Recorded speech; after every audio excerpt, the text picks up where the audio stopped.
Isa ito sa issue ni Cygnus Lodi. Ayan. Bali kung makikita nyo dito, naggawa na ako ng net. Ayan. Pinatibay ko na yan. Kasi ang alam ko, dito lang yung may problema. May loose thread. Tapos, crack pa yung dulo nito eh. Yung tornilyuhan nito, elements. Ayan. Pero nung nai-fix na siya, gumalaw naman ngayon to.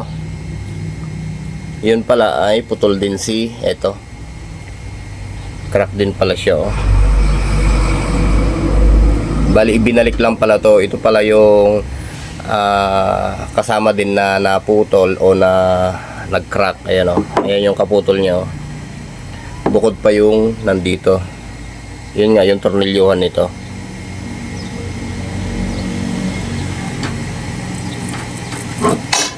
So ang gagawin Lodi, papatibayin, gagamit tayo ng epoxy o all purpose. Ayan. Pero lalagyan muna natin siya ng groove dito para siya pa na patibay. Ito hinatian ko na yan eh. Ayan, ito. Pero maliit. At naglagay na rin ako ng ginuhitan ko na rin dito para yan yung lalabasan ng epoxy. Ayan.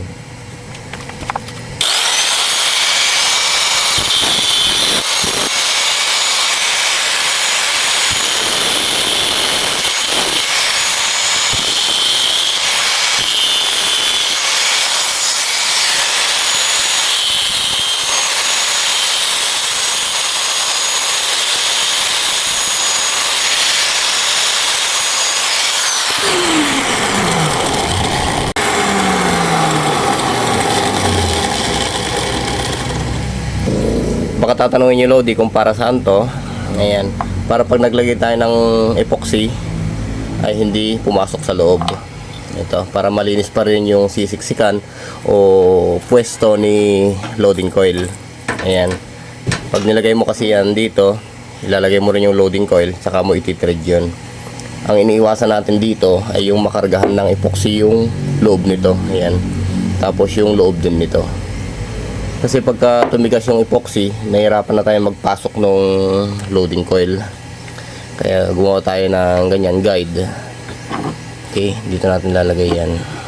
Tapos dito. Yan o.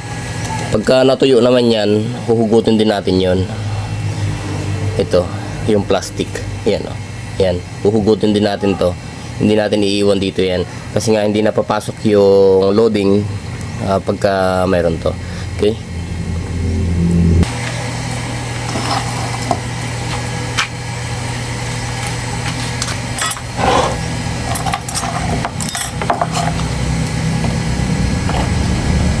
Bali yung gantong epoxy Lodi, pagka natuyo yan ay napakatigas ano, nagiging bato yan. Okay. Ang iwasan nyo lang, pagka binalik nyo yung takip, yun, ay yung magkabaliktad. Yung ito ay napunta dito, tapos yung ito ay napunta dito kasi nagkakaroon ng reaction yan, titigas yung epoxy. Pero hindi naman lahat. Kung alin lang yung natira dito na residue nya dito, yun lang yung titigas. Ang templado nito Lodi ay 1:1 lang naman eh.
siguro Lodi ay karga na rin natin dito.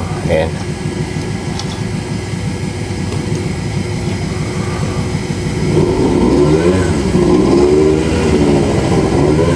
Gagawin na lang to pagka natuyo, tsaka pipinturahan.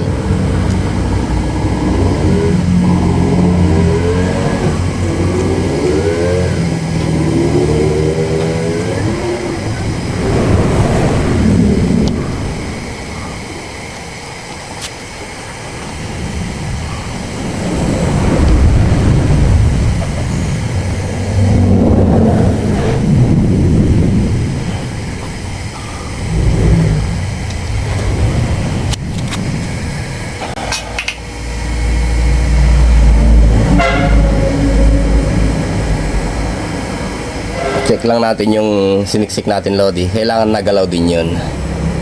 Ayan. Ayun. Nilabas na natin siya. Pero kung dyan lang muna, wag nating tuluyang ilalabas.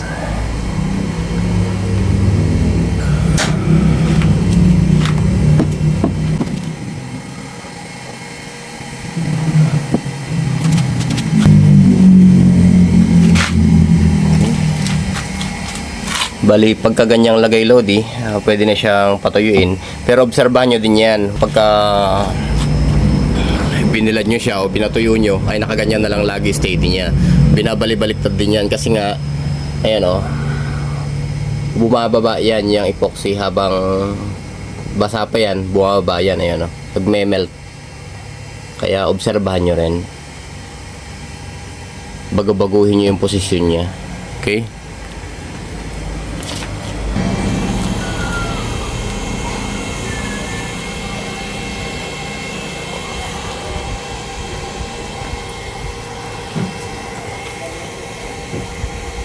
Yan yung iniiwasan natin Lodi, ano, yung babagsak na ito epoxy. Ayan. Kaya ang gagawin natin dyan, tubig lang ang katapat nyan Lods, ano. Sausaw mo yung kamay mo dyan, tsaka mo ayusin, ayan o, para hindi dumikit sa'yo yung epoxy. Ayan.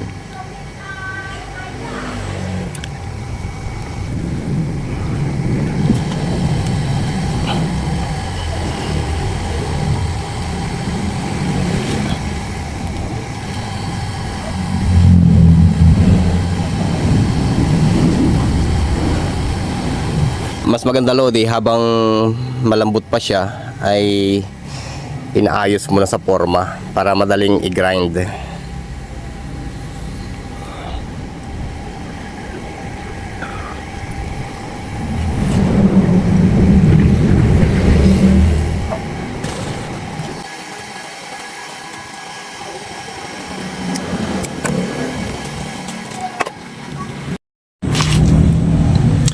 Bali tuyong-tuyo na siya Lods, itong ating ginamit na epoxy. Ayan, kung mapapansin nyo dito ay maganda yung ano niya oh. Yung pagkakatuyo niya. Tapos ito na lang yung mga hibla-hibla ng braided net. Ito ay kailangan natin i-grind yan. Tapos medyo pantayin natin ng konti dito. Okay? Tapos pintura na lang yan. Tapos balik na yung loading coil niya.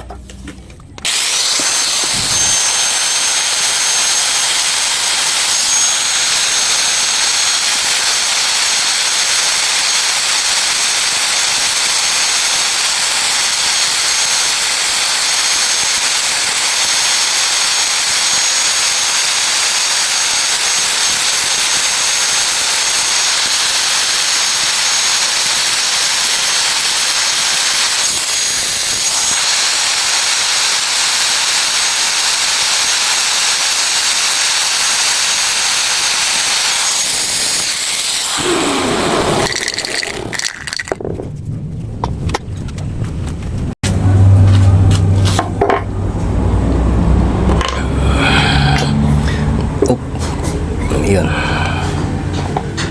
Ito yung kanyang loading coil Lodi. Sa magbabalik pala at magtatanggal ng loading coil ng ganitong klaseng antena, tinitread yan Lodi. Ayan o.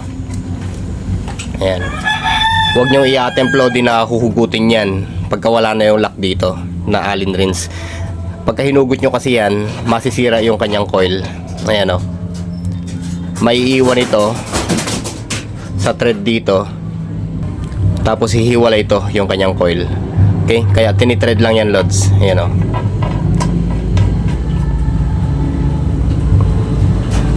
Okay, paglagay nyo dyan, lagay nyo na yung kanyang Allen rinse.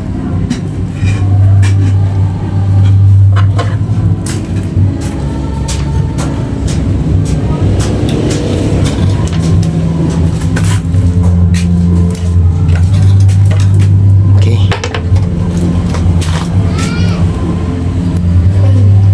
Lagyan na natin yung kanyang tornilyo. Ayan o.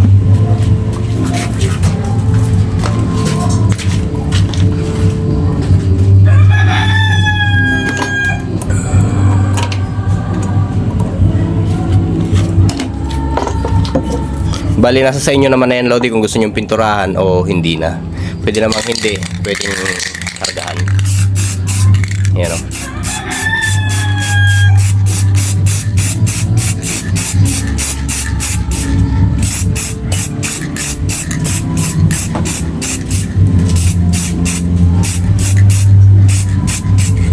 Okay. Ngayon, ayos na siya, Lodi. Bali, matibay na yan. Mayroon na siyang braided net. Tapos naka-epoxy na rin siya. Okay, pwede nyo nang i-assemble kung sakali. Yan lang naman problema ng kanyang antena, Lodi. Mahina yung kanyang plastic. Hindi nagtatagal. So bali hanggang dito muna, Lodi. Maraming salamat at magandang buhay po. Ayan.